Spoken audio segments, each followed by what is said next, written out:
हरिओम हरिओम हरिओम। आज आप सबकी बहुत तपस्या हुई, परंतु हमको भी जहाज वालों ने कम तपस्या नहीं कराई। बापूजी भी पहुंच गए हैं, थोड़ी ही मिनटों में गुरुदेव भी पहुंचने वाले हैं यहाँ पर। पूज्य बापूजी भी थोड़ी ही मिनटों में, पीछे ही है, थोड़ी ही दूर पर गुरुदेव पहुंचने वाले हैं अभी।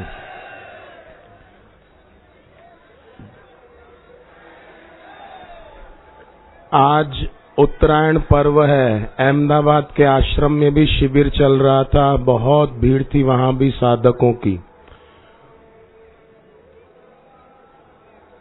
जीवन में उत्तरायण शुरू होता है सद्गुरु की संगति से।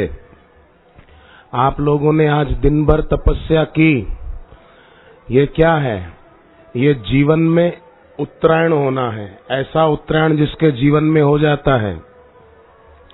फिर प्रकृति में तो 6 महीने उत्तरायण होता है और 6 महीने दक्षिणायन काल होता है। और कहते हैं दक्षिणायन काल में कोई शरीर छोड़े तो उसकी उतनी ऊंची गति नहीं जितनी उत्तरायण काल में शरीर छोड़ने वाले की ऊंची गति होती है।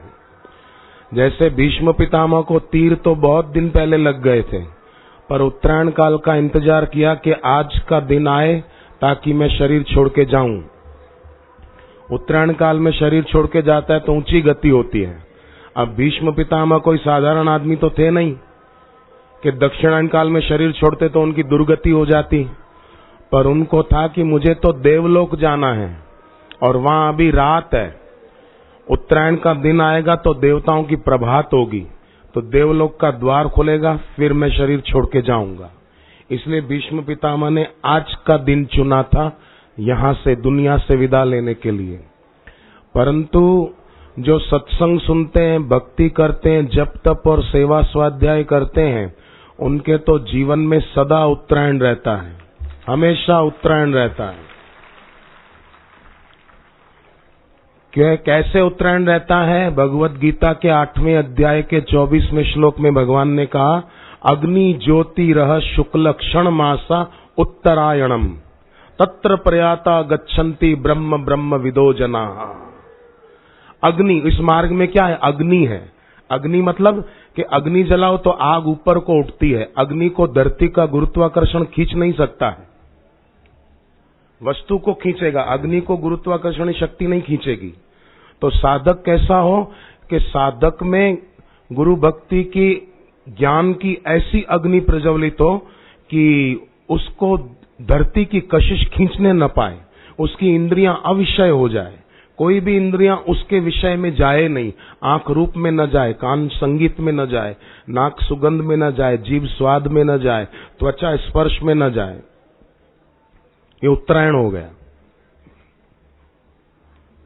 अग्नि ज्योति, फिर ज्योति प्रकाश हो, अंधेरा न हो। शुक्ल हमेशा उजाला पक्ष हो, कृष्ण पक्ष आए नहीं, अमावस्या नहीं आए, आए तो पूर्णिमा आए, अमावस्या नहीं। अग्नि ज्योति रह शुक्ल क्षण मासा उत्तरायणम तत्र प्रयाता गच्छन्ति। ऐसा भक्त जब शरीर छोड़ता है तो ब्रह्म ब्रह्म विदो जनाः, ब्रह्मलोक को चला जाता है। और ब्रह्मलोक के सुख भोगने की भी इच्छा उसकी न हो तो फिर उसकी मुक्ति हो जाती। तो देखो, आज आपने इतनी तपस्या की तो ये संस्कार है ना, ये ऊंचे संस्कार और अच्छा स्वभाव, ये कभी नष्ट नहीं होते। शरीर भले नष्ट हो जाए, जब होगा तब होगा।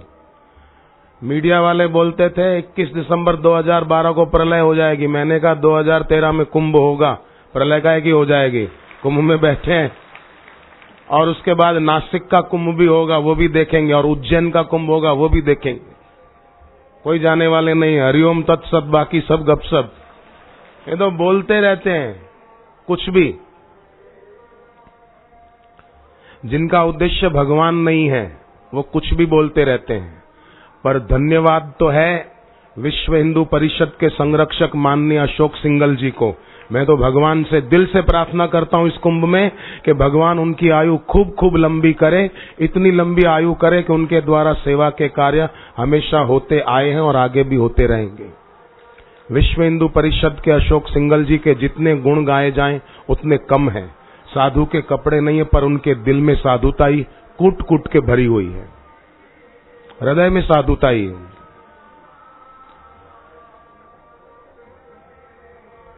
तो जीवन में उत्तरायण प्रकृति में 6 महीने रहता है, पर सदगुरु की कृपा से साधक में हमेशा उत्तरायण रह सकता है।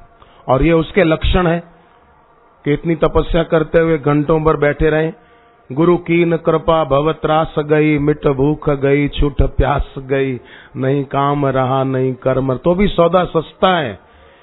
थोड़ी देर तपस्या करके भी अगर आत्मज्ञानी गुरु, जिनकी दृष्टि में द्वैत नहीं है अद्वैत है, ऐसे गुरु की नजर पड़ जाए ना, तो भी सौदा सस्ता है। भले एक दिन क्या 2 दिन भी बैठे रहें तपस्या करते हुए, फिर भी अगर गुरुदेव की एक नजर पड़ती हो, जिनके दिल में उस परमात्मा का साक्षात्कार हुआ है, उस दिल में हमारे लिए जगह बन जाए, तो 2 दिन क्या 2 महीने भी अगर ऐसे बैठे रहना पड़े, सौदा सस्ता है।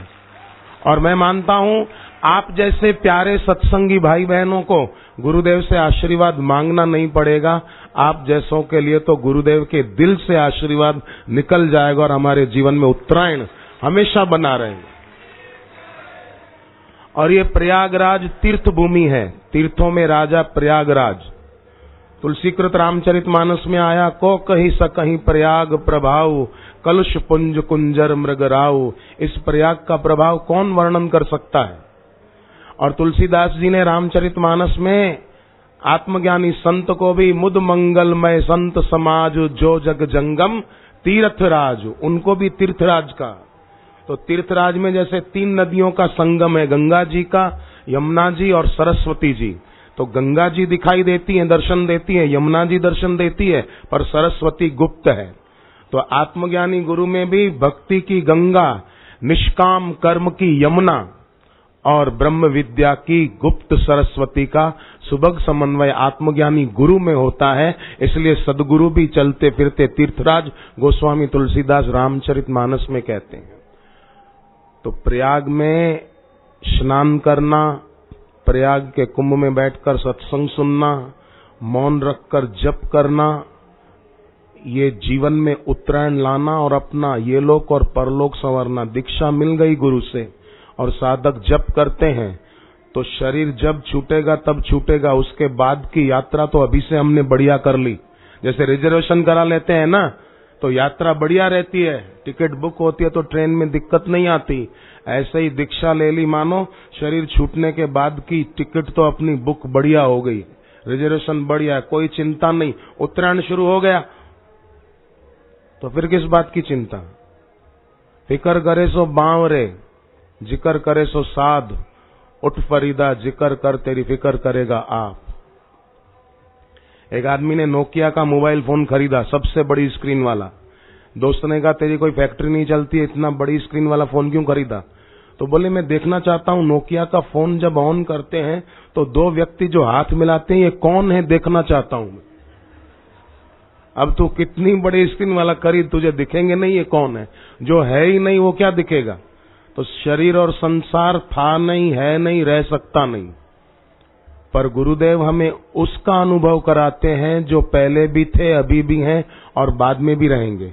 उस ईश्वर का अनुभव बाहर नहीं, अपने अंतर में कराते हैं।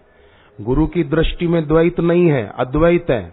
गुरु स्वयं अद्वैत है। जब ऐसे गुरु के दर्शन हम अपनी इन आंखों से करते हैं ना, तो बड़ा फायदा एक ये होता है कि गुरुदेव के दर्शन करने के बाद हमारी आंखें तो सबकी वही की वही रहती हैं, पर गुरुदेव के दर्शन करने के बाद हमारी दृष्टि वही नहीं रहती, क्योंकि अद्वैत में टिके हुए गुरु के दर्शन भी शिष्य को अद्वैत की यात्रा कराते। जैसे श्री कृष्ण की मौजूदगी अर्जुन को अद्वैत की यात्रा करा गई, ऐसे ही कृष्ण तत्व को, शिव तत्व को पाए हुए बापूजी की उपस्थिति वो हमें भी अद्वैत की यात्रा कराती है। अरे गुरुदेव की उपस्थिति अभी बने बाहर से देखा जाए तो अभी उपस्थित नहीं हुए हैं, पर फिर भी गुरुदेव भी यहाँ उपस्थित हैं, तभी आप लोग इतने घंटों पर यहाँ शांति से बैठ पाए। नहीं तो नहीं बैठ पाते थे, चल देते कि बहुत देर हो गई, अब हम कब तक बैठेंगे, हम तो जा रहे हैं। नहीं, गुरुदेव की कृपा शक्ति ने आप सबको बिठाए रखा। बाहर से भले गुरुदेव नहीं थे, पर गुरुदेव के दिल में आप लोग थे। बापूजी आप सबको याद करे थे कि जल्दी इलाहाबाद पहुंचना है, प्रयागराज जल्दी पहुंचना है, जल्दी पहुंचना है। अहमदाबाद आश्रम में भी बहुत भीड़ थी। प्रतिवर्ष उत्तरायण पर्व पर जो शिविर होता है, आप में से कई लोग ऐसे होंगे जो इस बार हर साल उत्तरायण पे अहमदाबाद आते थे, पर सोचा कि इस बार प्रयाग में ही हम ये शिविर मना लेंगे गुरुदेव के सानिध्य में। ऐसे जो साधक हैं वो हाथ ऊपर करें। अहमदाबाद आते थे, इस बार यहाँ आए हैं, हाजिरी लग जाती है गुरु की, बस हाथ नीचे करें। तो जितना समय गुरुदेव के सानिध्य में बीते, मैं तो कहूं हमारे लिए उतना अच्छा है।